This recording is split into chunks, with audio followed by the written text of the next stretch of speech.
trying to make a documentary. You know, milk this for all it's worth, right? To that investigation show, y'all haven't reached out to talk to me, but I'm happy to talk. Oh man, this is going to be one heck of a ride.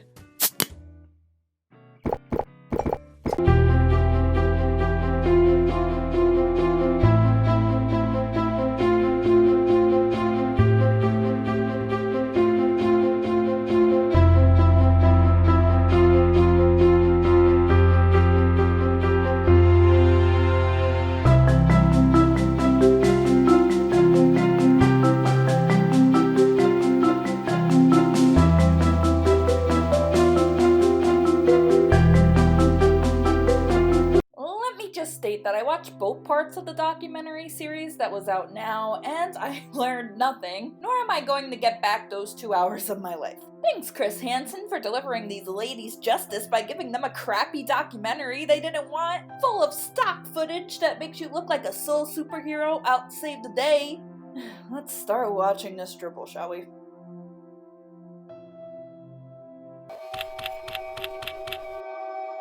I remember one morning when I woke up and saw like over 2,000 emails.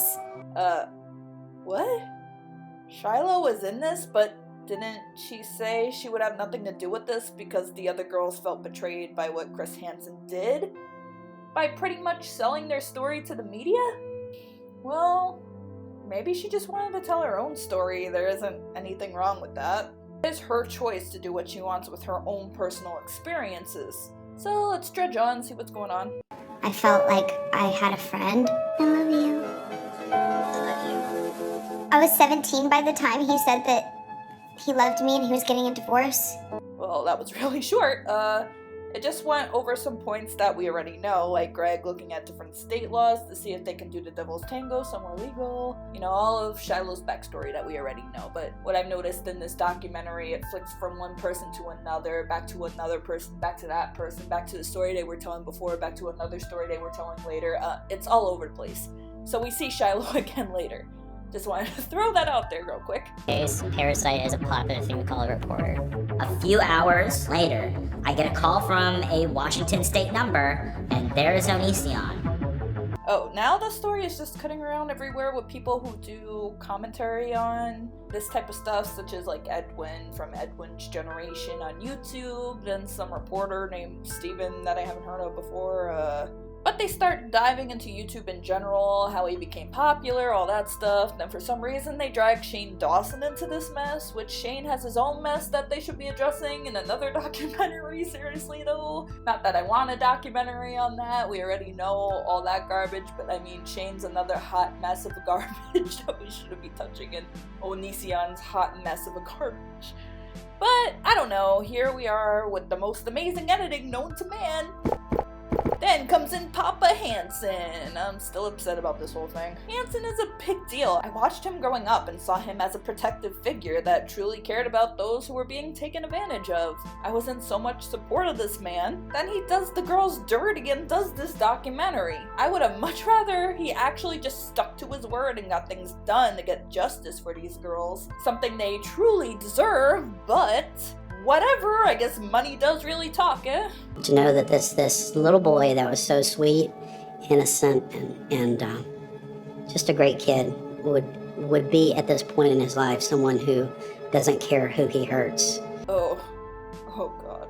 This is Onision's dad? Now, I don't really want to say too much as in like, oh, Onision lied about his upbringing, his dad seems like a saint or whatever. Because I know with my own upbringing, if this was happening to me and my mom was put in the spotlight on this show, she can flip a switch easy and become a likable person that everyone would agree with, regardless of the fact that she has treated me like crap when I was growing up. So I don't want to say everything Onision says against his father is wrong. It could be, it might not be. He might just be mad because he felt abandoned by his father, understandably, but truly, that is not my place to say, so I'm not going to make any comments on that one. Now they begin talking about Sky, but I do have to say I'm thankful they didn't go into as much information about Sky as they could have. We all know at this point Sky doesn't want to be brought up about this anymore. She didn't want to even go on Chris Hansen to say her piece. She wants to leave Greg in the past, understandably so. If anything, her sister was more upfront about Greg and how he's a creep. But I was worried that they would have someone else telling Sky's story for her, but thankfully they were vague, used some footage from Onision's videos unfortunately, but I guess that's to be expected, even though watching the videos down the line they blurred the other girls' faces in the videos, but they didn't blur Sky's face. I don't know if she gave permission to use it or not, I don't know, but maybe because Sky was of age and she wasn't younger like some of the other girls, so that's probably why too. I'm not so sure about that, but they did use her face in the documentary. And they just basically ended Sky's segment about how Onision and her were just not compatible. Chris Hansen is to what the Antichrist is to everyone else. He signals the end. He has a ton of industry credibility under his belt of catching pedophiles and just general sexual predators. And now he's going after Onision. Oh, wait a minute. Why would you show this man? Like, Social Repose is any better than Onision? The editors just grabbed as many random clips as they could, huh? They didn't even do no background check. Like, oh, this guy too, Social Repose. Yeah, okay.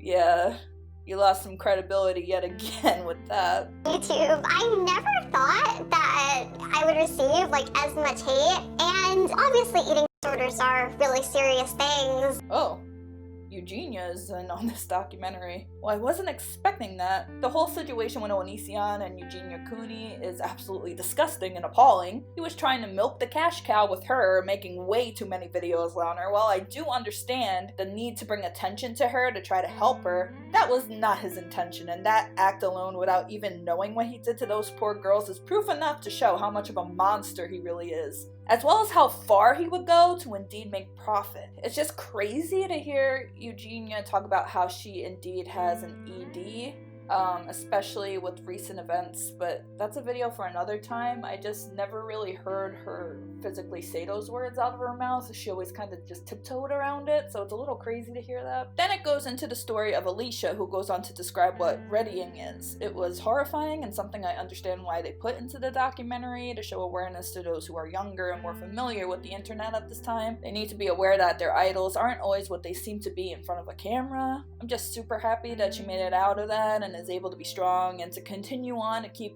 others safe from danger. Then they go into the meat and potatoes of Lemme, which he went by in the past, who is now Kai, and Onision, which we all know that train wreck by now, a victim that was turned into an abuser. Now I just want to state, regardless if you support Kai or not, they go by the he, him pronouns. In this whole documentary, in the second half, they do not go by their pronouns whatsoever. They just keep referencing him as Lemme, a girl, Lemme. And I understand at one point in time that he was Lemme, yes. But they should have stated, oh, Lemme at the time, who is now known as Kai, and then reference her as a him, because we do need to keep the stigma of transgenderness away from our media, especially now, and especially the age group that this targets. From being a documentary, a lot of older people who still don't understand that whole concept is watching this.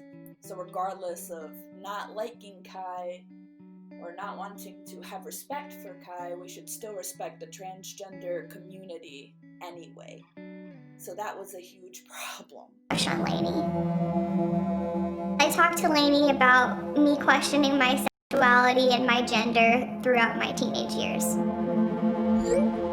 At 16, I knew I was bisexual. Regina came along and explained how Lemme, now known as Kai, did to her by drawing pictures out of her, sensual pictures via chats.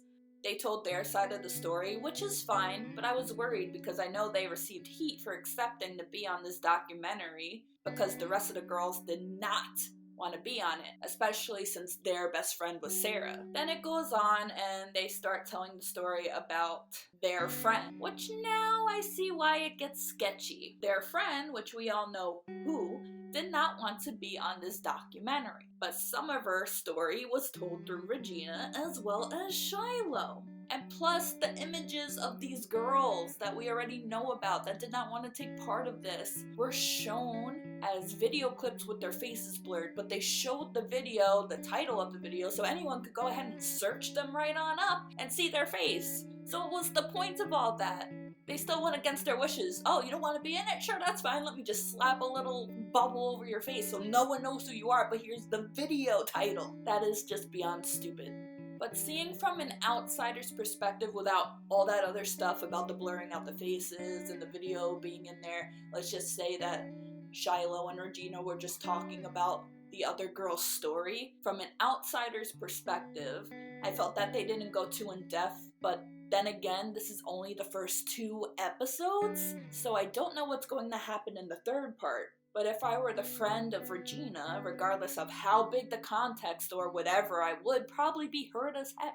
I wouldn't want any of my friends trying to relive my story on something that I was against to be on myself, to talk for myself on. It's just a big no-no. Also, Shiloh confuses me because she was the one that came out like a mama bear to protect these girls. Then she's just like, oh, I'm going to do the documentary and talk about the other girls as well, by the way. When the whole time she was backtracking, saying she wanted to distance herself from everything, and she was just there to be able to be there for those girls.